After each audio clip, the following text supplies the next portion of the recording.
Good morning. Welcome to episode 31 of Soulshine. I'm your host, Serenity Jenny. So I definitely owe you guys a few podcasts today. So I'm up early. It's like 5:45 on Wednesday morning. And I owe you a few podcasts, so I'm definitely going to produce those today. But I want to talk a little bit about fear today. And fear, and I don't know if you're listening to this in the car or in front of kids, but now's the time you want to put your earbuds in. So the word fear, F-E-A-R, when I was working in the rehab, there was this, mnemonic that stood for fear. And what it meant was, fuck everything and run. And I don't know about you, but I've done it a lot. I get scared of something and I put it away or I avoid it. I might not consciously avoid it, but I'm avoiding it nonetheless. So I want to run away from this and I want to not look at it. But something happened over time with fear and I. We became friends. And instead of effing everything and running, I was facing everything and rising. So, and I'm on a daily basis. I still have to grow and learn through this process. Rumi said, your task is not to seek for love, but merely seek and find all those barriers within yourself that you have built against it. So when you're fearful of something, you're resisting it. And, fear isn't a bad thing. People think all the time these emotions, they're bad. They're not bad. When we avoid them, we cause ourselves pain. We resist them. It's like walking up a stream. You're fighting that current. It's really, really, really difficult. And sometimes fear, well, I shouldn't say sometimes, most of the time, fear is a teacher, is a leader. And it actually can teach you some of the most valuable lessons in this world, probably in other worlds too. So when we have fear and it's, knocking on our door or door of our heart, Dr. Brené Brown has a great way to describe this. And she uses the analogy of a small child knocking on your door, banging on your door, just please, please, please, pleading, let me in, let me in, let me in, let me in. If you do not answer that door, and if you have children or nieces or nephews or grandkids, you know that this statement is going to be true. If you do not answer that child, the knocking gets even more fervent and extremely loud, and at some point it's almost, you can't take it. And that's kind of what fear is, right? So Dr. Brené says to open the door of our heart and bring the small child in and ask the child what it needs. Because these are truly your little emotional kids running around. Like fear is a part of you. Sit it down, ask it what's going on. What do you need from this situation or whatever's going on in your life that's causing you this great fear? And just drag it out into the light. And I can't remember, where I heard this story, but it's a great one too. Once upon a time, there's this big ogre standing against the sun, blocking the sunlight. It threatened all, and its voice was very thunderous and scary. All of humanity was cowered in fear, and they were sustained and empowered by the despair of the masses. So this giant fear grew larger and larger. But one woman refused to bow before this bloated force which threatened to bury her. She didn't flee, but instead she walked toward the evil apparition. And as she did so, something miraculous happened, little by little, confounding the laws of perspective and physics. The giant grew smaller and smaller as she approached it. Great goblets of gold and light began to emanate from her as the shadow of the beast lessened. So she got bigger, it got smaller. And at last the woman had found that the monster had become so small she could pick it up in her soft hands, and she spoke to it in a voice that was firm, like ironwood. She said, "What are you called, O former monstrous giant?" And even as it was vanishing into nothingness, she heard this tiny voice reply, "No, good woman, my name is Fear." So there's a little lesson for you. You have much more power than you realize. And, as a psychotherapist, I've treated phobias and traumas and fear and all its life-stealing, love-sapping guises. No one wants it, and most people don't feel like they control it. And for Buddha and other mystics, fear was seen like a temptation, a force to be resisted, tamed, and defeated. Not just a life-diminishing inner problem, but an obstacle to enlightenment.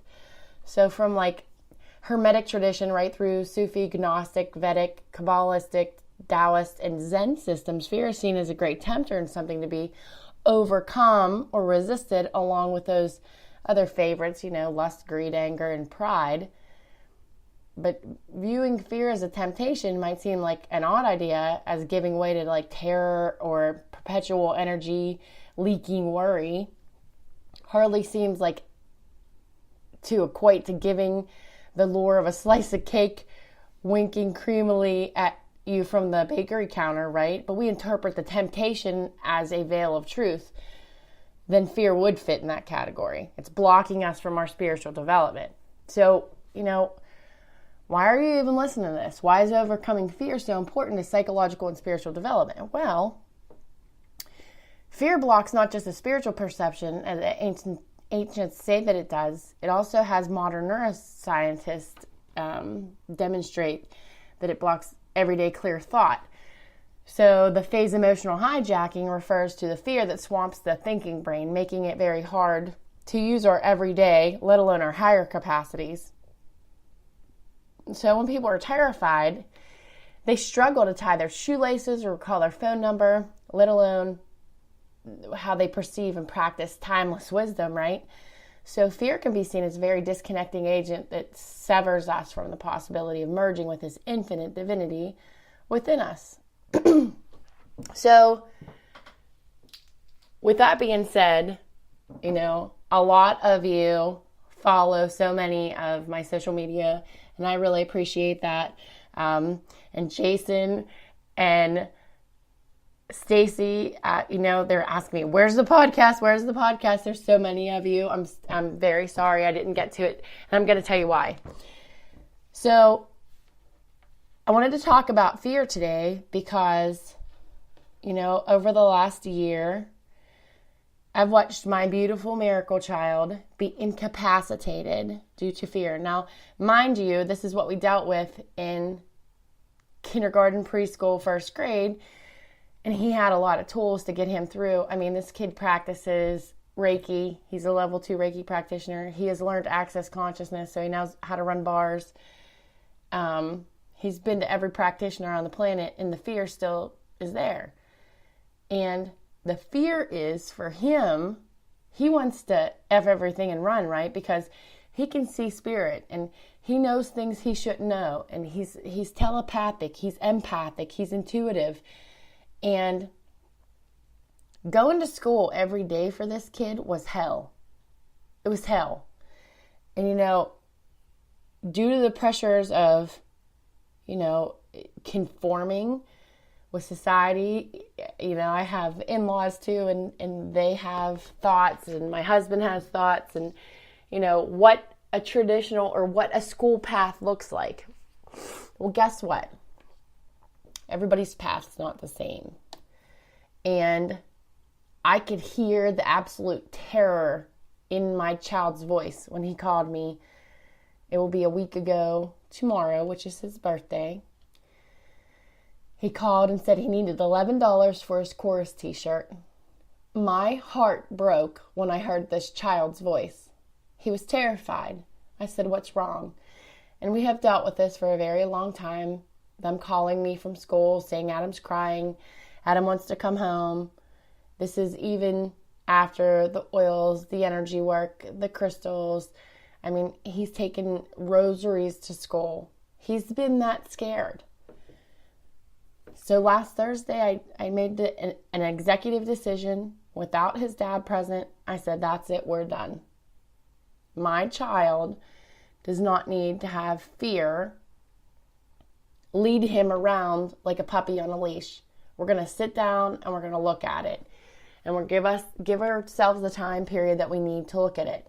So he'll be 12 tomorrow, and I'm pretty sure that he manifested this for his 12th birthday, because he did say that he wanted this. His ability to be in school, that was fearful. He couldn't even think, like literally couldn't think. So when I say like it even inhibits us from tying our shoes, that's what it does. But the truth of the matter is, when it comes down to it, fear is a teacher. Fear is a leader. And honest to God, if you follow me through with this, fear is a healer. And if we allow that little child of our heart who's knocking on the door of our hearts, if you could open the door and just say, okay, fear, what is it that you want to talk to me about today? Maybe anger's out there too. How about disappointment and betrayal? Do you keep them all on the outside of your heart? Are they all out there banging on the door to get in? They'll keep banging and it will get louder. So invite them in, and much like little children, after they have said their piece and they get your attention and they tell you what they need, fear, after doing all that work, will lay down and go to sleep. And I'm pretty sure that you won't hear from fear too much, only time to time when necessary to keep you safe, because fear does keep us safe too, in balance. And everything in nature is balanced. So this is something for you to think about. Face everything and rise.